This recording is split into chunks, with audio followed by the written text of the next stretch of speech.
Good evening, everybody. In high school football, Kirksville got its first win in the Conrad Schuyler era as they beat Moberly 13-7 in overtime. The hard work paid off. The Atomo Bulldogs hosted their home opener tonight. Indianola came to town with both teams looking for their first wins of the season.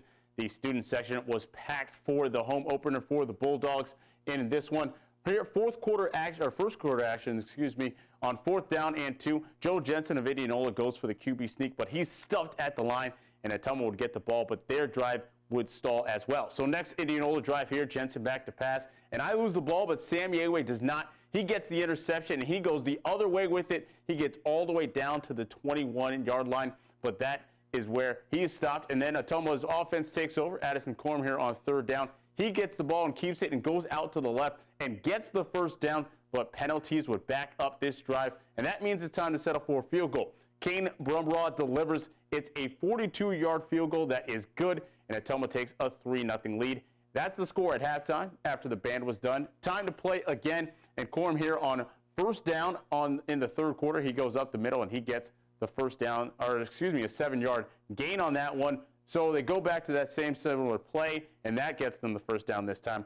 But again, penalties will stall that drive, and Atomo's defense breaks down in the game, and they lose to Indianola 21-3. Milan was home to face Princeton. Milan in green tonight. The Wildcats ran the ball on 14 straight plays over their first couple of possessions.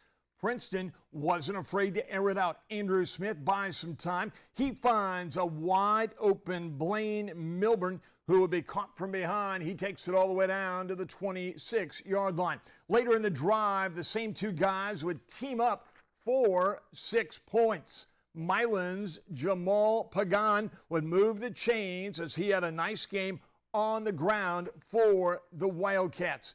Milan would also air it out, sort of. Eric Moreno makes the catch for the first down. But you know what? That pass set up this run by Ryan Dabney, who takes it down to the 4-yard line. He would get the first down. After that, that's where Pagan would pound it in, but Milan would come up short. The final 20-14.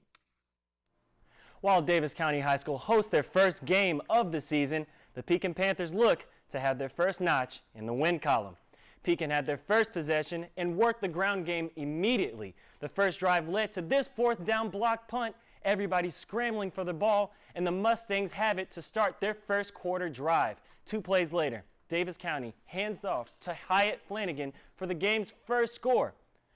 The Stangs kept pressure on the Panthers. The following kickoff taken by Pekin is smothered and gets absolutely no forward progress.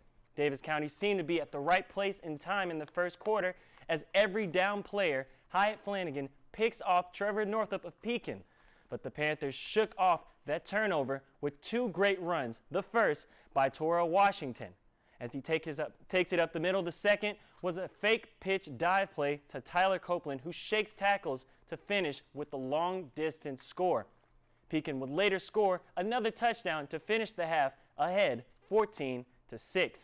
The Mustangs tried to get back in the game, but the Panthers were too much this evening. Pekin wins their first game of the season 20-6. Let's go over to Eldon, where the Cardinal Comets hosted a familiar foe in Southeast Warren. And the Comets these two teams played in a close contest last year at Cardinal. These first quarter action here, Southeast Warren punting, but instead the kick is blocked. And I'm crediting that kick to D'Agostino Schilling with the block there. So the Comets are in business. 3rd down now, a pitch from Trey Albert goes to Marcus Olston, and he scampers right for the first down. And why not try that again? This time the play goes left, though, and he bounces around like a pinball, and it looks like he falls over the goal line, but instead they mark him down at the 1. So one more play, and Trey Albert keeps the ball this time, and he goes in and he scores on a QB sneak. And it's 7-0 Comets after a successful PAT. That's the score heading into the second. Paige Colby of Southeast Warren drops back to pass, and he looks for his teammates, but instead finds Trenton Durflinger with a nice play, and he takes it back across the 50 for the interception. Cardinals defense stays strong throughout the day, and the Comets get their second straight 13-0 win to start at 2-0. Over at Queen City, the Rams opened up their new stadium against Fayette. Schuyler County in maroon scored on his opening drive. The big play was his dump-off pass to Frederick Colby, who would carry the cheese all the way down to the 15-yard line.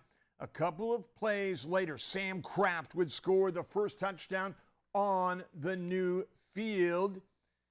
Still in the first, Fayette scored on his first drive. Isaiah Estes goes in untouched. That would tie the ball game up at 8. Let's move to the second quarter. The Rams, Braxton Smith runs like a battering ram. He takes it down to the 21-yard line. Power football. Great blocking by the Schuyler County line as Joe Schubert will find the end zone, but Schuyler County falls 42-30. Schuyler County's new football field and track really looks nice. The Rams got a lot of bang for their buck. We got a brand new track facility as well as a football field, and so the students should be able to use all of this as well. When compared with the cost of just renovating our existing facilities, they were roughly the same cost with those doing both of those projects. So we chose to move this field so we'd have options later on in case we want to expand our facilities. And when you build it new, you get to build it the way you want to, and that's nice, isn't it? Yes, we do. We didn't have to make any extra accommodations for current facilities and things, so we got to build it the way it's supposed to be built, get to put the drainage in the way it needs to be put in, the track surfaces better than anything that we could have expected with the old track surface. So it's going to come out to be a wonderful project. And the track is the extra bonus because you really didn't have one before, and it will benefit not only the students but members of the community. Yeah, the track is going to be a tremendous benefit to everyone here, I think. We'll have it opened up to the community in the evening so they can come and walk. We just ask they walk on the outside 2 lanes, but they can come and enjoy that at any time and get their exercise. Hopefully we'll be a healthier community, as well as our students have done fairly well at state track meets. So now with a facility that is actual track material that they can run on and train on, hopefully we'll even have some better results there. It really looks nice. Thanks, Aaron, for your assist. Now let's check out the scoreboard, sponsored by ScoreStream.